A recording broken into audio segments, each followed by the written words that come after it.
आज हम अपने सिस्टम में क्लाउड कोड को इंस्टॉल करेंगे जो कि फ्री ऑफ कॉस्ट होगा। और इसके लिए आपको कोई भी सब्सक्रिप्शन लेने की ज़रूरत नहीं है। आप फ्री ऑफ कॉस्ट उसको यूज़ कर सकते हो। कमांड प्रॉम्प्ट के थ्रू हम उसका यूज़ करेंगे।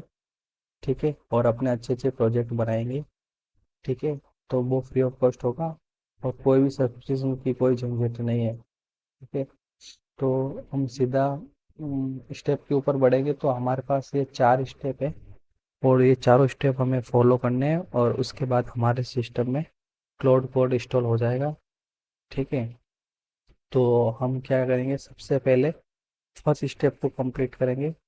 तो इसके लिए हमें एक काम कर लेंगे। हमें आ जाना है ब्राउज़र में, जो भी आप ब्राउज़र यूज़ कर रहे हो वहाँ पे जाके लिखना है नोड जेएस डाउनलोड। ये लिख के सर्च करना है और फिर आपके पास ये आएगी वेबसाइट। तो सीधा इस वेबसाइट पे आ जाना है और यहाँ पे जो भी आपके पास ऑपरेटिंग सिस्टम है, विंडोज़ मैक, वो यहाँ से सेलेक्ट कर लेना है। ठीक है, हमारे पास विंडो है तो विंडो को सेलेक्ट करने के बाद यहाँ से इसको डाउनलोड कर लेंगे। ठीक है, ये डाउनलोड करके इंस्टॉल कर लेना है जैसे नॉर्मली इंस्टॉल करते हो। ठीक है, जैसे इंस्टॉल हो जाएगा उसके बाद अपन यहाँ के इसका वर्जन चेक करेंगे। ठीक है, कि हमारा जो सिस्टम में नोट इंस्टॉल हुआ कि नहीं हुआ, ये चेक करने के लिए हम जाएंगे सीएमडी में। यहाँ पे लिख लेना सीएमडी।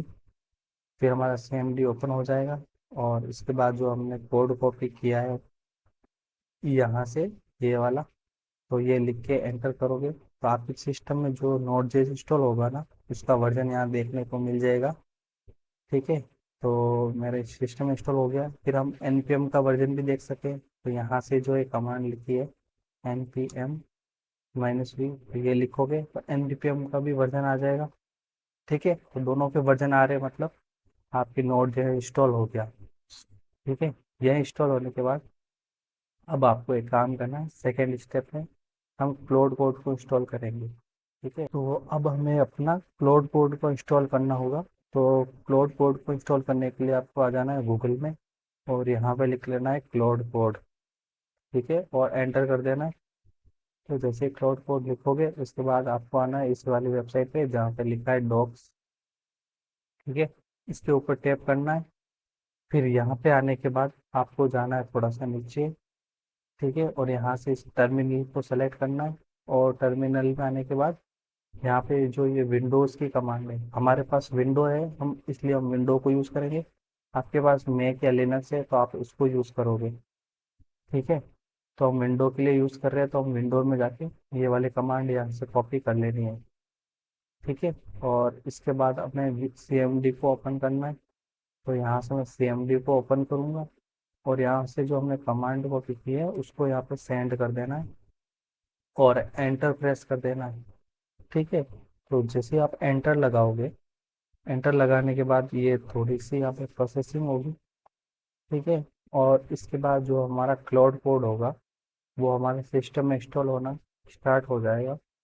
ठीक है, तो यहाँ पे जैसे प्रोसेसिंग चल रही है ना, तो थोड़ा सा वेट करना है जब तक ये प्रोसेसिंग को पूरा कर रहा है। ठीक है, इसके बाद ये डाउनलोड होना स्टार्ट हो जाएगा और हमारा जो सिस्टम है वो इंस्टॉल भी हो जाएगा। ठीक है, तो थोड़ा सा वेट करते हैं इसको डाउनलोड कंप्लीट होने के लिए।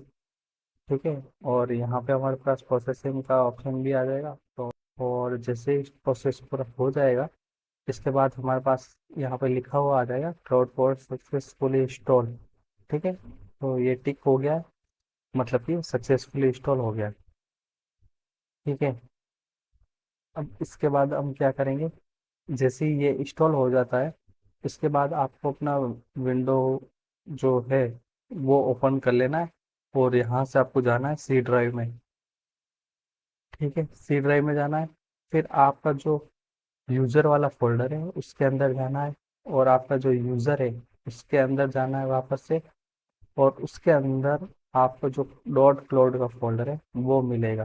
ठीक है, तो आपको सिस्टम में जितने भी यूज़र है उसमें से यूज़र सेलेक्ट करना है। ठीक है, यहाँ पे दिखाऊंगा तो यहाँ पे मैंने अपना यूज़र सेलेक्ट किया है यूज़र वाले इस फोल्डर से। ठीक है, यूज़र फोल्डर के अंदर यूज़र का नाम जो है आपके सिस्टम का उसको ओपन कर लेना और उसके अंदर ये डॉट क्लाउड वाला फोल्डर मिलेगा। ठीक है, ये ओपन करने के बाद यहाँ पे एक फाइल है ये वाली, तो इसको आपको डिलीट कर देना है। ठीक है, तो यहाँ से मैं इसको डिलीट कर लेता हूँ। ठीक है, ये डिलीट करने के बाद आपको क्लोज कर देना है। और है ना, वीडियो के डिस्क्रिप्शन में मैं आपको ये वाली फाइल शेयर करूँगा, तो इसको यहाँ से कॉपी कर लेना है। ठीक है, ये कॉपी करने के बाद हमें इस फोल्डर में आ जाना है जहाँ से हमने उस फाइल को डिलीट किया था। और जो मैं आपको डिस्क्रिप्शन में फाइल दूंगा वो आके यहाँ पे आपको पेस्ट कर देनी है। ठीक है, तो सेम टू सेम ऐसे पेस्ट कर देना है। इसके बाद हम इसको बंद कर देंगे और यहाँ पे हम जाएंगे अब ओपन राउटर की वेबसाइट पे। ठीक है, तो अब यहाँ से मैं बैक आ जाता हूँ वापस से, और यहाँ पे मैं सर्च करूँगा ओपन राउटर। ठीक है, ओपन राउटर की वेबसाइट ओपन करनी है, फिर यहाँ पे जाना है ओपन राउटर की वेबसाइट पर। ठीक है, और यहाँ पे जाके हमें गेट एपीआई की को कॉल करना है, तो इस बटन पे दबाओगे और यहाँ से हम गूगल साइन इन कर लेंगे। तो मैं अपने अकाउंट से लॉगिन कर लेता हूँ, आपको भी अपने गूगल अकाउंट से लॉगिन कर लेना है। ठीक है, तो जैसे ही लॉगिन हो जाओगे इसके बाद आपको जो एपीआई की है वो आपको मिल जाएगी। ठीक है, तो यहाँ से मैं कंटिन्यू करूँगा, यहाँ पे चेक करना और चेक करने के बाद कंटिन्यू करोगे। ठीक है, फिर यहाँ पे जाके आपको क्रिएट का बटन मिलेगा, तो क्रिएट पे टिक करके आपको एपीआई क्रिएट कर देंगे। तो अब एपीआई का नाम क्या देना है, तो यहाँ पे आप लिख दो एंटी ग्रेविटी, या आप अपने नाम से कुछ भी नाम रख सकते हो। ठीक है, मैं एंटी ग्रेविटी रख के बता रहा हूँ। ठीक है, और कुछ भी छेड़ना नहीं है, बस यहाँ पे आने के बाद इसको क्रिएट कर लो। तो क्रिएट बटन दबाते ही आपको अपनी एपीआई की मिल जाएगी और इसको यहाँ से कॉपी कर लेना है। ठीक है, ये एपीआई की कॉपी कर लेना है। कॉपी करने के बाद अब आपको जाना है उसी फोल्डर में जहाँ पे मैंने आपको वो फाइल दी थी। ठीक है, तो वापस हम सेव ड्राइव में जाएंगे। तो सी ड्राइव में आने के बाद वापस यूज़र के अंदर जाएंगे, यूज़र के अंदर जाएंगे फिर यूज़र सेलेक्ट करेंगे, फिर डॉट क्लाउड फोल्डर में वापस जाएंगे। और अब जो ये फाइल है सेटिंग जेसन वाली, इसको ऊपर राइट क्लिक करना है। ठीक है, राइट क्लिक करने के बाद यहाँ जाएंगे ओपन विथ, और यहाँ पे विजुअल स्टूडियो कोड को ओपन करेंगे। ठीक है, तो ये करोगे तो आपकी वीएस कोड में ये फाइल ओपन हो जाएगी। ठीक है, तो यहाँ से मैं इसको थोड़ा सा जूम करता हूँ, तो ये फाइल कुछ ऐसी दिखेगी। आपको यहाँ पे जो ये लिखा हुआ है ना इसको हटा देना है, और इस डबल कोड के अंदर आपकी जो एपीआई की थी जो हमने अभी कॉपी की थी वो यहाँ पे पेस्ट कर देनी है। अब हम जाएंगे अपन राउटर की वेबसाइट पे, तो वापस बैक आना है और इसके बाद आपको जाना है एक्सप्लोर मॉडल्स के अंदर। ठीक है, और यहाँ पे जाके सर्च करना है फ्री। ठीक है, तो यहाँ पर जितनी भी फ्री की एपीआई होगी वो सारी आपको यहाँ पे मिल जाएगी। ठीक है, जितनी भी फ्री की एपीआई होगी तो फ्री ऑफ कॉस्ट आप इन सभी को यूज़ कर सकते हो। यहाँ पे मिनीमैक्स 2.5 ये भी फ्री है। यहाँ पे आप जाओगे तो एनवीडिया की भी मिल जाएगी, नैनो जेडएलएम की 4.5 ये भी फ्री है, और कोएन का 3.6 ये भी मिल जाएगा। ठीक है, तो अभी जो हम यूज़ करने वाले हैं ना वो हम इसका यूज़ करेंगे स्टेप 1 को। ठीक है, तो यहाँ से यहाँ पे देखो एक कॉपी का बटन है ये, तो हमें इसका मॉडल नेम कॉपी कर लेना है यहाँ से। ठीक है, और हमने वीएस कोड में आना है, और ये जो लास्ट वाला ऑप्शन है तो इसको हटा देना है यहाँ से लिखा हुआ, और इसके बाद अपने जो मॉडल का नाम अपन ने कॉपी किया है यहाँ से। ठीक है ना, तो यहाँ से जो ये हमने कॉपी किया था इस बटन से वो लेके यहाँ पे पेस्ट कर देना ये वाला, और इसके बाद आपको कंट्रोल एस कर देना है ताकि ये फाइल जो है वो हमारी सेव को क्लोज कर दो। ठीक है, अब हम सीएमडी को वापस से ओपन करेंगे, तो हमारे सिस्टम में सक्सेसफुली इंस्टॉल हो जाएगा। ठीक है, ये सक्सेसफुली इंस्टॉल हो जाएगा और उसका मैसेज आ जाएगा आपको सक्सेसफुली इंस्टॉल होने का। ठीक है, इसके बाद हम इसको बंद कर देंगे, और अब हम एक अपने सिस्टम में एक नया फोल्डर बनाएंगे। ठीक है, तो नया फोल्डर बना लेना है, तो यहाँ से मैं एक नया फोल्डर बनाता हूँ जो अपने प्रोजेक्ट का होने वाला है। ठीक है, तो मैं फ्लटर टेस्ट नाम से एक फोल्डर बनाता हूँ, इसको बनाने के बाद ओपन करेंगे। ओपन करने के बाद जो ये ऊपर पाथ है आपको इसको कॉपी कर लेना है, तो आपको लिखना है सी टी और अब जो हमने फोल्डर का पाथ कॉपी किया था वो यहाँ पे पेस्ट कर देना है। ठीक है, अब इस फोल्डर के अंदर आ गए हैं। ठीक है, अब हम यहाँ पे आके लिखेंगे क्लोड।